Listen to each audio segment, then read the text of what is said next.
reprend, nous sommes lundi, et qui dit lundi, dit nouvelle semaine, qui dit nouvelle semaine, dit nouveau bookmark. Je vous quittais la semaine dernière avec ce roman, dont j'ai fini la première partie, et je vous avais dit que je couperais avec un petit livre entre, pour pas me dégoûter de ce petit bijou. Et du coup, j'avais pas arrêté mon choix sur le roman que je voulais lire. Alors du coup... Voilà, ma lecture en ce moment, Par-delà la magie de Tom Felton.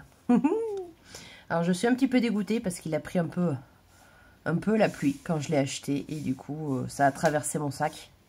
Donc du coup, là, il n'est pas très beau. Et là aussi, il n'est pas très beau, mais on ne voit pas beaucoup. Voilà, c'est les détails d'une lectrice qui tue. Je vous lis la 4e.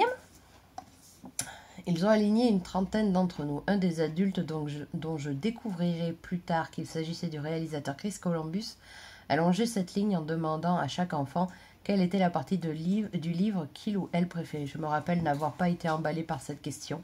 Les réponses fusaient nettes et précises. Hagrid, croque-dur, Quidditch. Et moi je restais planté là à me demander quand je rentrerai chez moi. Ce n'est que quand le tour de mon voisin est venu que j'ai pris conscience de mon absence totale d'idées sur la question. Je n'y avais pas pensé une seconde, or je ne savais pas du tout de quoi on parlait. Qui était cet Hagrid? Qu'est-ce que c'était le Quidditch? Mon voisin a annoncé que c'était surtout Gringotts qui l'enthousiasmait, et j'ai pensé, mais de quoi s'agit-il? Des animaux volants peut-être? Je n'avais pas le temps de me renseigner, Chris Columbus s'est tourné vers moi. Quelle partie du livre as-tu le plus hâte de découvrir à l'écran, Tom? J'ai laissé passer un instant. Il y a eu un long silence gêné dans la salle. J'ai dégainé mon sourire de vainqueur et j'ai pointé du doigt mon voisin, pareil que lui. Et puis j'ai mimé un petit battement d'ailes. J'ai hâte de voir des Gringotts.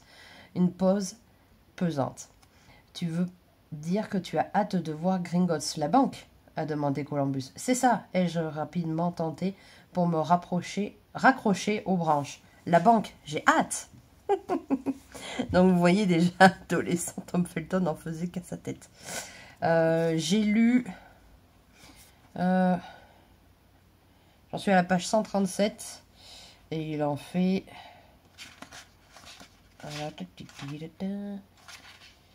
380, quelque chose comme ça. Alors ce que j'aime bien, c'est que la couverture reste quand même assez souple. On peut l'ouvrir sans avoir peur de casser le dos. Donc c'est tout simplement l'histoire de Tom Felton, pas forcément à partir du tournage et des auditions pour Harry Potter à l'école des sorciers, mais surtout depuis sa jeune enfance où il a fait déjà ses débuts en tant qu'acteur entre guillemets pour des pubs et certains films qui sont peut-être méconnus en France, mais il avait déjà une toute petite carrière, mais une petite carrière quand même avant de devenir notre fameux Drago Malfoy. Donc j'aime beaucoup ce que je lis, et puis Tom écrit de façon très fluide. C'est très intéressant d'avoir son point de vue et sa biographie entre guillemets. Donc pour celles et ceux qui ne l'ont pas lu, foncez. Hein. J'en suis qu'au début du roman, mais c'est une bonne petite pépite. J'aime bien tous ces petits témoignages. Ça fait penser un petit peu à le roman de David Fonkinos, qui est... Non, numéro 2, voilà. Numéro 2 de David Fonkinos, sauf que là, c'est réel, c'est pas romancé. Donc, du coup, voilà.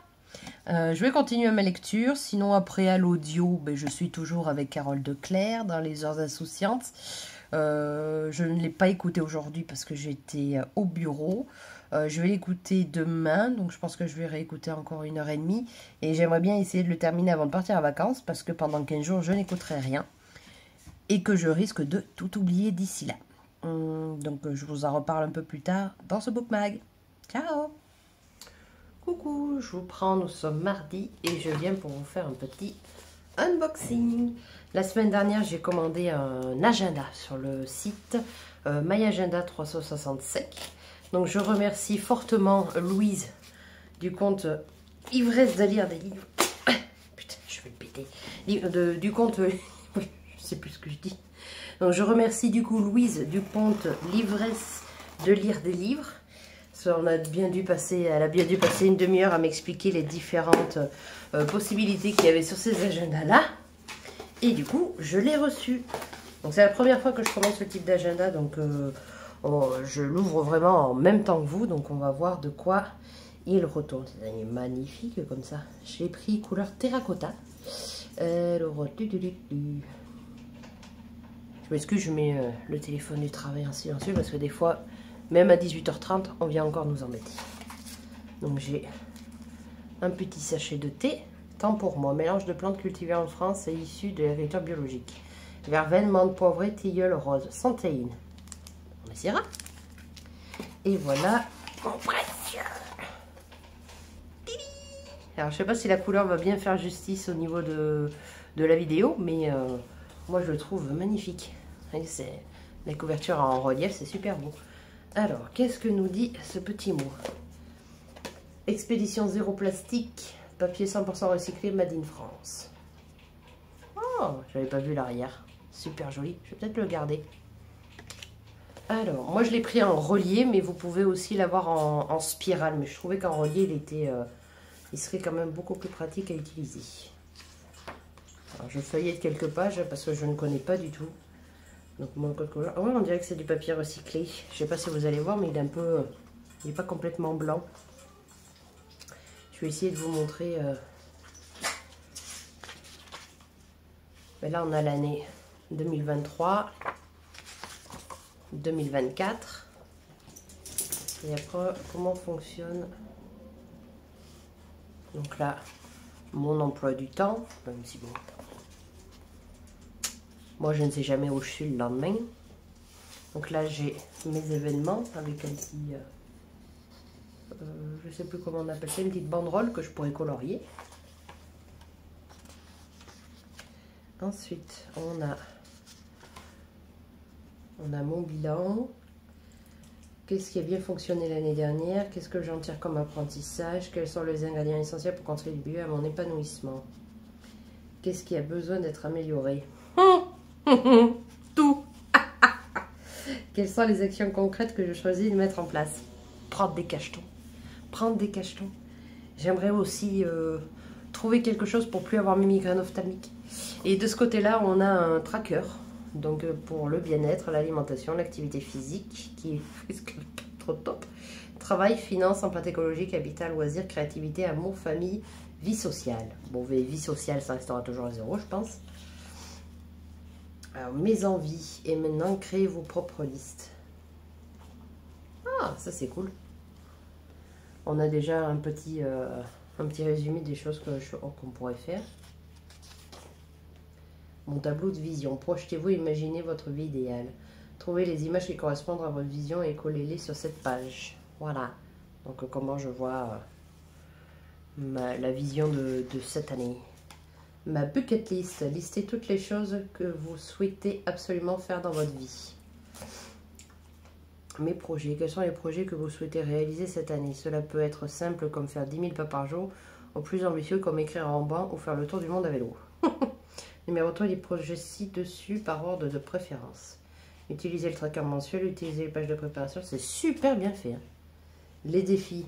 Alimentation, écologie, bien-être, santé, vie en communauté, organiser une fête des voisins. Je crois que la vie en communauté, bon, écrire des cartes de vœux, ça devrait aller. Installer une boîte à dons, mais il n'y a que moi qui vais donner, donc ça marchera pas. Le mood tracker sera à garder un œil sur votre humeur au quotidien. Tous les soirs, coloriez la case du jour en fonction de votre humeur et de vos sentiments de la journée. À la fin de l'année, vous aurez une vision globale des fluctuations de votre humeur et vous pourrez éventuellement repérer des schémas qui se répètent. Ah, c'est pas bête ça. Même si ça commence à être compliqué. Septembre. Il commence à partir de septembre. Mes préparations mensuelles. Défi du mois. Hein.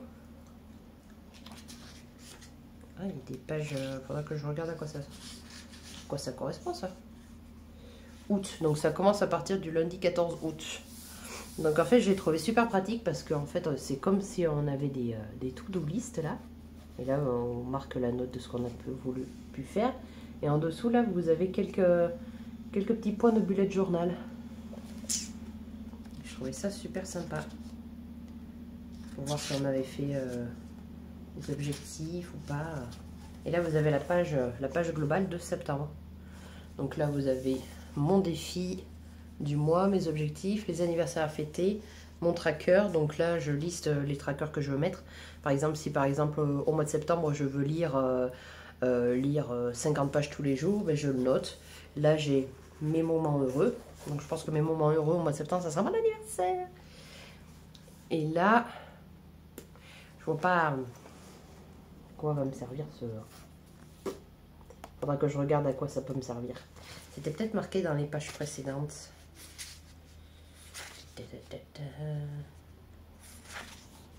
Alors, 9. La zone de texte libre est à utiliser comme vous le souhaitez. D'accord. Soit je peux faire un texte, soit je peux faire un diagramme. Voilà. Là, j'ai ce que je veux faire au mois de septembre. Donc là, je mettrai sûrement ma pile à lire du mois. Et ce que j'aime beaucoup. Voilà. Là, je vais pouvoir faire mon planning de lecture. Et là, c'est surtout ça qui m'intéresse. Parce que je vais pouvoir colorier tous ces petits trucs-là. Et j'aime beaucoup. C'est ce que je voulais absolument dans l'agenda. Et apparemment, dans celui classique. Enfin, le classique. Ça, c'est le classique. C'est celui où on parle de bien-être, de développement personnel. Et après, vous en avez avec des bullettes simples qu'ils appellent, où vous n'avez pas tous ces petits dessins, ces petits défis, entre guillemets, mensuels. Donc voilà, je pense que je vais m'éclater à le compléter, à le dessiner. Déjà, il commence le 14 août, donc il commence lundi prochain, pendant mes congés. Donc c'est impeccable, je vais pouvoir commencer à l'attaquer. Je veux aussi l'utiliser pour si jamais, par exemple, je suis en voiture, que j'ai une idée pour... une parenthèse de ma vidéo YouTube, si par exemple je veux vous montrer ma palle, ma bibliothèque ou des fois pour les débats du dimanche sur Instagram. Voilà, donc je vous montrerai au fur et à mesure quand je le compléterai pour que vous voyez un peu l'utilisation que j'en fais. Sinon, à part ça, j'ai écouté un peu plus mon livre audio, Les Heures Insouciantes de Carole de Claire. Pardon, un instant. Désolée, c'était la... Tu sais même plus monter sur le canapé, mon pauvre chien. Bref, c'était la voisine qui me donnait un courrier de mon homme qui s'était mélangé au sien. Bref, du coup, j'en étais... Ah oui, j'ai écouté du coup 9h45 sur 11h. Donc je pense que d'ici la fin de la semaine, je l'aurai terminé. Alors c'est un bon premier roman. Enfin, premier tome en tout cas, parce qu'apparemment, je crois qu'il y a une suite. Mais honnêtement, je pense que si je l'avais eu à l'écrit, j'aurais abandonné rapidement. Parce qu'en fait, c'est un tome où on parle énormément de l'histoire, puisqu'on est dans les années 38, donc juste le préquel de la Seconde Guerre mondiale, où on a quand même le parti nazi qui a été mis en place, Hitler, machin et tout. Mais voilà, la partie histoire est quand même très très présente dans ce roman-là, et je pense qu'à l'écrit, je me serais un petit peu ennuyée, je pense très clairement, et puis ça m'aurait trop pris la tête d'avoir trop d'histoire. En plus, les noms allemands à l'audio, ça va, on comprend, mais pour pouvoir les lire à l'écrit, je pense que ça aurait été très compliqué. Donc si jamais je dois continuer cette saga, je la continuerai sûrement à l'audio, mais pas à l'écrit, parce que sauf si après le deuxième tome, on n'est plus trop dans l'histoire, mais bon, je pense que le deuxième tome, on va être en plein dans la Seconde Guerre mondiale, donc... puis le père d'un des personnages principaux est diplomate, un diplomate français. Le fiancé du personnage principal est un Allemand. Oui, non, pas trop diplomate, puisque c'est un éditeur allemand. Là, en fait, je continue le roman parce que à peu près à la moitié, on a eu une révélation. Et j'ai envie absolument de savoir comment ça va tourner. Parce que rien que cette révélation, je me dis non, mais c'est pas possible. Voilà. Je vous en dirai pas plus parce que sinon je vous spoilerai le roman. Mais voilà, je vais terminer ce premier tome. Et si jamais j'ai la réponse à ce premier tome à la fin, je ne poursuivrai pas la suite. Mais je pourrais la suivre à l'audio. C'est des romans, en fait, j'aime beaucoup les romans historiques, mais j'aime les romans historiques romancés. C'est-à-dire que des fois, j'ai l'impression que je me mange un parpaing de livre d'histoire de 6e, quoi. 6e, 5e, enfin voilà, de l'école. Et c'est pas du tout ce que je recherche dans un roman. Moi, j'ai vraiment envie d'avoir l'histoire, la romance en premier plan et l'histoire en second plan. Donc c'est pour ça que j'ai un peu un avis mitigé. Mais à l'audio, il passe très bien puisque ça nous occupe la tête pendant qu'on conduit et tout ça. On n'a pas besoin de penser à 10 000 choses comme moi je peux le faire. Mais à l'écrit, je l'aurais abandonné. C'est clair et net. Sinon, à l'écrit, justement, en papier, je suis toujours avec mon ami Tom Felton. Ce matin, je me suis levée à 4 h du mat, donc j'en ai enfilé un peu plus. Donc j'en suis à la page 292. Il m'en reste, je vous l'ai dit hier, mais je me souviens plus combien j'ai dit qu'il en restait. 292, et il fait... Ça, c'est les remerciements. 380. Il me reste moins de 100 pages, donc je l'aurai terminé ce soir. Pour tous les fans d'Harry Potter, c'est à lire absolument. J'aime beaucoup Tom Felton, tout simplement, hein, qui est vraiment l'opposé de Drago Malfoy. On remarquera que j'ai à peu près la même couleur d'ongle que la couverture. Hein, je la sortie, c'est impeccable. Comment dire? Drago Malfoy, c'est quelqu'un qu'on n'apprécie pas beaucoup. Et Tom Felton, au contraire, est quelqu'un de très, très humain, très, très gentil, très serviable. Et c'est vrai que ça fait un gros contraste entre les deux. Et on se rend compte qu'en fait, Tom Felton, c'est une personne lambda, c'est une personne comme nous, quoi. Il a fait des conneries quand il était gamin. Voilà, il a juste eu le succès en plus et comme il dit dans son roman, il a la chance justement d'avoir alterné le tournage et l'école pour garder quand même une certaine vie normale que par exemple Daniel Radcliffe, Emma Watson et Rupert Grint n'ont pas pu avoir, qui eux malheureusement leur étiquette du personnage de Harry, Ron et Hermione resteront toujours collées. Voilà, donc il me tarde de terminer ce petit témoignage, cette petite... biographie, on va dire, de Tom Felton, mais honnêtement, pour tous ceux qui ont adoré la saga Harry Potter, foncez. Vous allez avoir plein de souvenirs, vous allez avoir des best-of de tournage, des choses que nous ne savons pas, tout simplement, qui se sont passées pendant les postes de tournage et tout ça, ou comment se passait le tournage, tout simplement, parce que fallait avoir du mérite de faire un film avec 30 gamins. Enfin, c'est pas tous les réalisateurs qui auraient pu faire ça. Bref, il m'a donné envie de revoir la saga, de relire la saga. C'est un homme en or, ce monsieur. Donc, n'hésitez pas, si vous souhaitez le lire, foncez. Je vous reprends un petit peu plus tard pour vous donner plus d'infos. Ciao!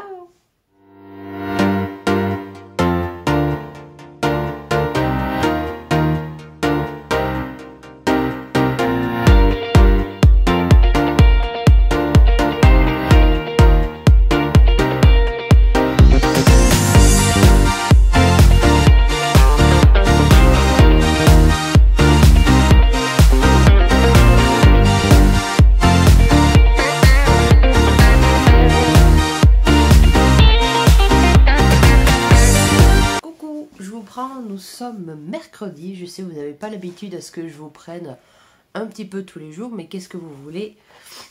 J'ai des choses à vous montrer, donc autant en profiter.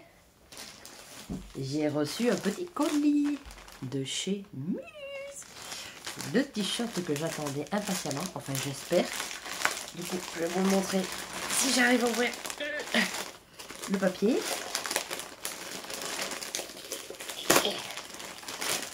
Au moins, on sait que c'est solidement emballé.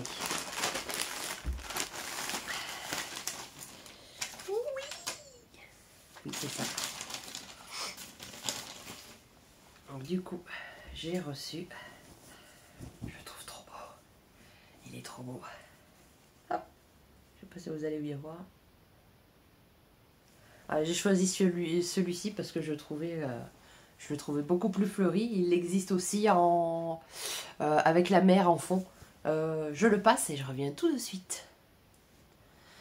Et voilà ce que ça donne porté. Donc je prends toujours une taille L.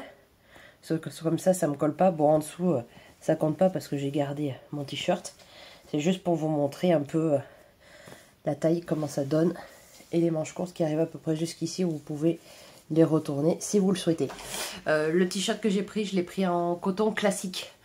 Donc après, vous l'avez aussi en éco-responsable, mais je vous avoue que j'ai jamais testé en coton responsable. Faites voir si j'incline un petit peu. Hop. Bon, après, vous n'allez plus voir ma tête, c'est dommage. Du coup, sinon, je vous prends également pour vous dire que j'ai terminé ce plutôt livre témoignage. Donc à lire pour, comme je vous disais, pour tous les fans d'Harry Potter. Parce qu'on suit vraiment la carrière de Tom Felton depuis qu'il est tout petit jusqu'à très récemment, jusqu'à je sais plus quelle année, je crois que c'est 2022 à peu près qu'on le suit.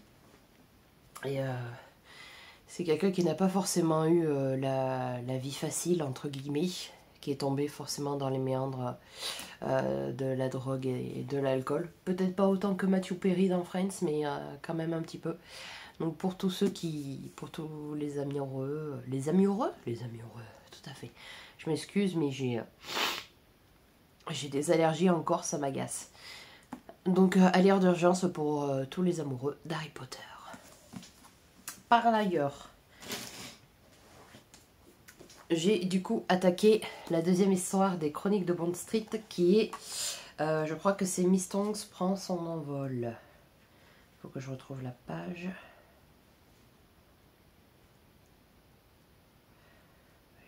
J'en ai lu un petit peu quand même.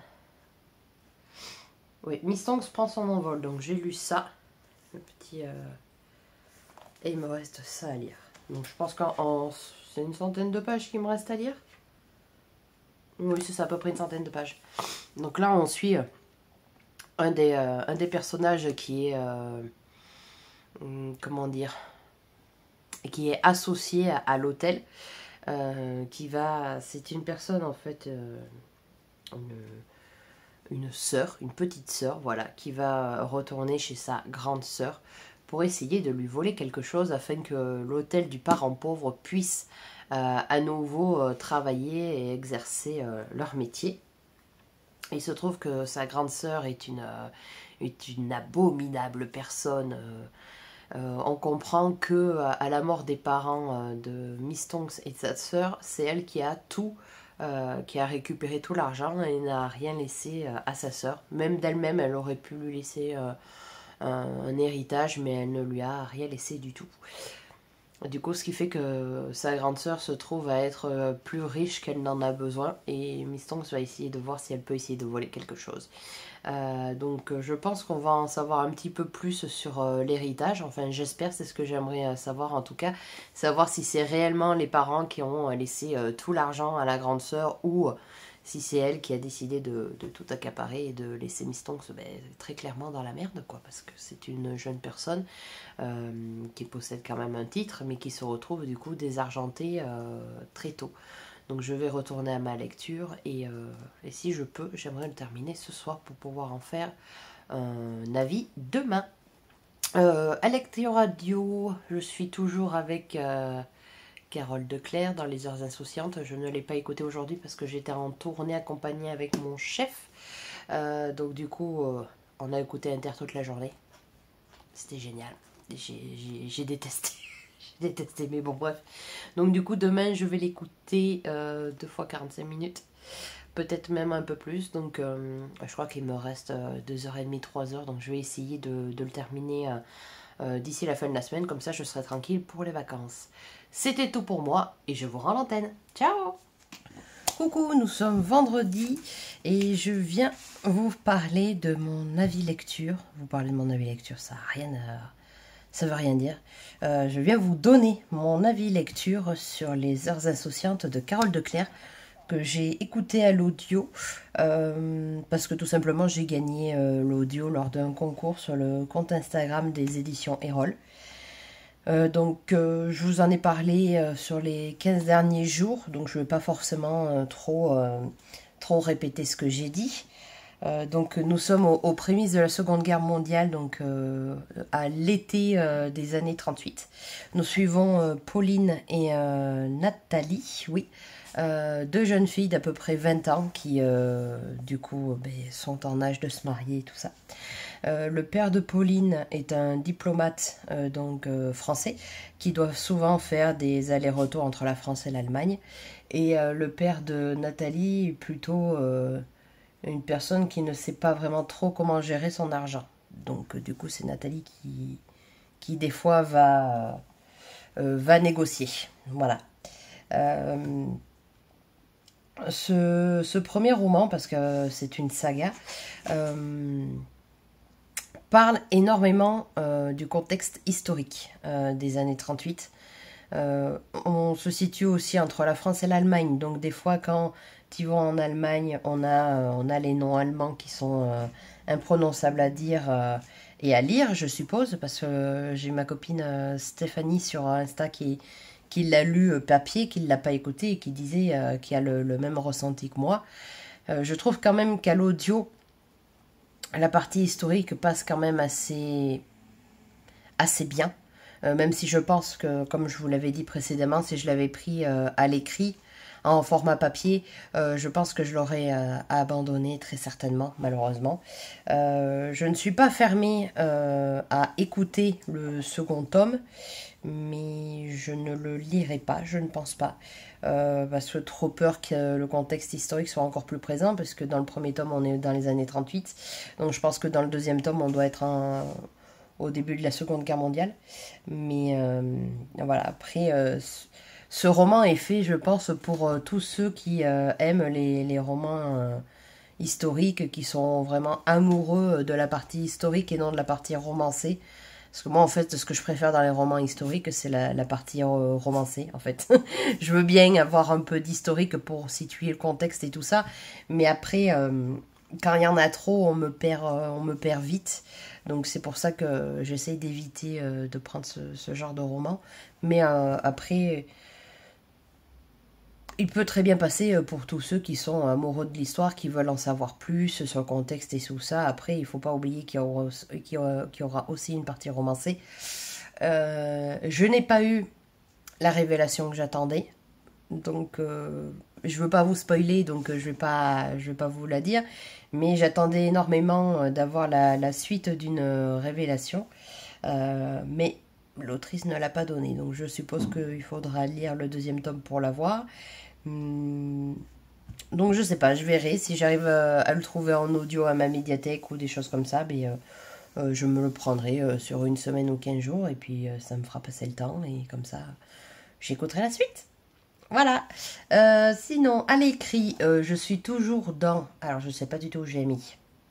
Dans les Chroniques de Bond Street, la deuxième histoire, il me reste à peu près 80 pages à lire. Je devais le lire mercredi soir, mais mercredi soir j'avais les allergies, le nez bouché, j'avais vraiment du mal à respirer et à me concentrer, donc j'ai dit ça c'est pas la peine. Passons à autre chose. Du coup, je vais le terminer ce soir, après manger là, et j'espère l'avoir terminé, comme ça, vu que demain on prend la voiture, ça m'éviterait d'amener un roman presque terminé chez ma belle-maman, alors que j'en ai plein d'autres à lire. Ensuite, je devais normalement initialement prendre cette petite brique pendant mes vacances. Mais autant vous dire que je n'ai pas l'envie de lire, de prendre le roman en fait en vacances dans ma valise, parce que j'ai trop peur de l'abîmer. Et vu qu'il est quand même assez épais, il ne rentrera pas dans une de mes pochettes à lire, donc à lire. Donc du coup, je le prendrai pas. Oui, il fait 700 pages, donc je prendrai pas celui-ci. Déjà, je sais que je vais prendre les Sirènes de Malibu de Taylor Jenkins Reid. J'ai du mal à le dire, hein, puisque je le lis en lecture commune, que je devais lire normalement cette semaine, mais c'est reporté à la semaine prochaine. Donc du coup, je ne sais pas du tout quoi prendre comme roman. J'en ai plein, hein, c'est pas le souci, hein. J'ai le choix entre 210 romans, mais je ne sais pas du tout quoi prendre. Je pense que je vais essayer de faire un melting pot d'un peu tous les genres. Je vais essayer de prendre un roman contemporain, je vais essayer de prendre un thriller, je vais essayer de prendre un cozy mystery, un roman historique aussi. Parce que là, j'avais fait une photo sur Instagram sur le début de ma palle d'été. Ma palle d'été, il me reste encore 1, 2, 3, 4, 5, 6, 7, 8, 9, 10 romans, mais j'en ai interverti certaines, donc je pense que je suis pas forcément trop mal. Mais je sais pas, je vais peut-être prendre Quand tu écouteras cette chanson de Lola Lafont qui parle d'Anne Frank, si je me souviens bien. Je vais peut-être me prendre Beauté fatale, qui est le deuxième tome Cozy Mystery de H.Y. Anna. Je sais plus. C'est l'été meurtrier d'Oxford, voilà. Je vais peut-être prendre le deuxième tome. Et excusez-moi. Istar, t'as pas l'impression que... Non? Ça va? Tu veux pas aller te lécher ailleurs, non? Qu'est-ce que t'en penses? Bref. Du coup, voilà, je ne sais pas encore trop quelle lecture je vais prendre. Donc, je vous reprendrai sûrement ce soir ou demain matin avant de partir pour vous dire un peu ce que j'ai pris dans ma valise. Voilà, à plus tard!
Dimanche et je viens pour clôturer ce bookmag.